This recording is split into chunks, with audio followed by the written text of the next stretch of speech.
Hi everyone, I'm Sarah, and today on Surviving Yoga, I'm going to show you 5 poses that can help relieve tension in your hips.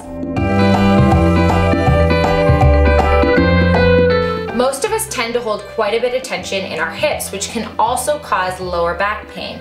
So today I'm going to show you some poses that will hopefully help to relieve this for you. So our first pose is bound angle. So in a comfortable seated position, bring the soles of your feet together. Now, if your knees are popping way up and you can't get them anywhere near the floor, just grab some blankets or a block and just lift your hips up so you're raised a little bit.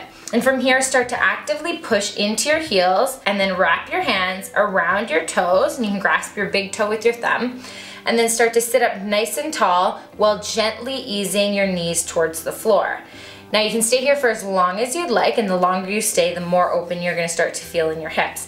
Now if you want a little bit more of a stretch, start to sit up nice and tall on your inhales, and on each exhale, slowly start to fold forward, maintaining a flat spine.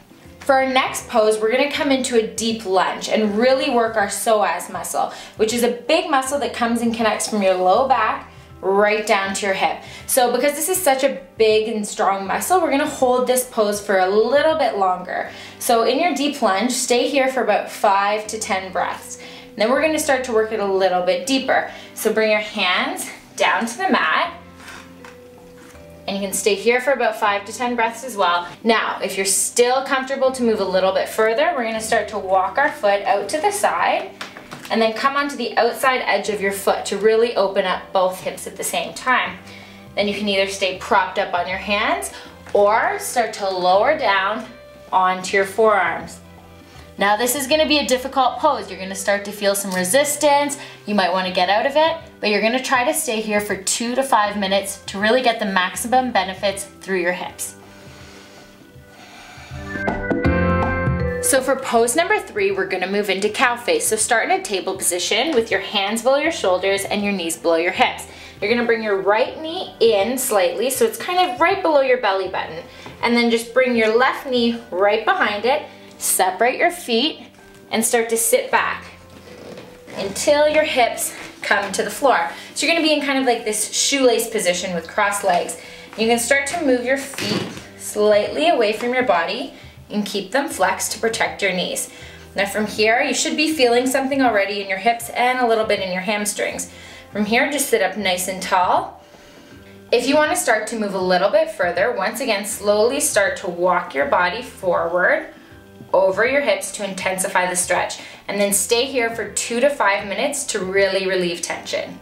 So to move on to the other side, there's a really fun transition that you can try. So just start to walk your hands around your body and then pick your feet up and simply spin right around. And I promise if you just don't think about it and just do it, you'll end up perfectly on the other side. So for our next pose, we're going to move into half pigeon. So from downward dog, bring your left knee through to your left wrist, twisting to bring your left foot towards your right hand.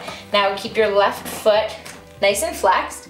And if you can bring your shin parallel to the top of the mat, then bring it up there. But if not, you can just keep it bent.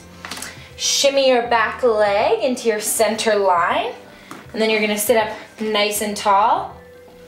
And then exhale, slowly start to fold over your front leg. Now just make sure that your hips are staying nice and square, so you don't want to collapse over to one side or the other. Both hips stay lifted and squared as you relax into this pose. And again, this is one you're going to want to hold for 2 to 5 minutes on each side. If you have any knee injuries, or during Pigeon if you feel any pain in either one of your knees, we're going to do a modification on our backs. So for this modification, it's called figure 4. We're going to come lying on our backs and then cross your left leg over your right knee, keeping your left foot flexed the entire time to protect your knee. Then from here, lift up, interlace your fingers behind your right leg, and then release your shoulders to the floor and start to draw your right knee towards your right shoulder. And to intensify this pose just a little bit, you're going to use your left elbow to resist your left leg. So you're just causing a little bit of resistance here to intensify the stretch in the back of your leg. For our last hip opener, we're gonna come into wide leg child's pose. So for this pose, separate your knees quite wide and bring your toes together behind you. Now you're gonna sit right back down on your heels. So you're gonna inhale up tall, and then on your exhale, slowly start to walk your body forward, intending your chest as close as you can to the floor. Since these hip openers can be quite intense, make sure that you give yourself a nice long relaxation when you're finished. So come to lying on your back, separate your feet, and bring your arms away from your body, palms face up. And just stay here for as long as you want. And this will help to just let any remaining tension drip away from your body. I hope I've helped you relieve some tension in your hips and ease some pain in your lower back. If you have any questions about these poses or any other poses, let me know in the comments below, and I will see you next time on Surviving Yoga. If you love open hips and relieving tons of tension all over your body, make sure to subscribe to Coral, because Coral's the best. Really open hips.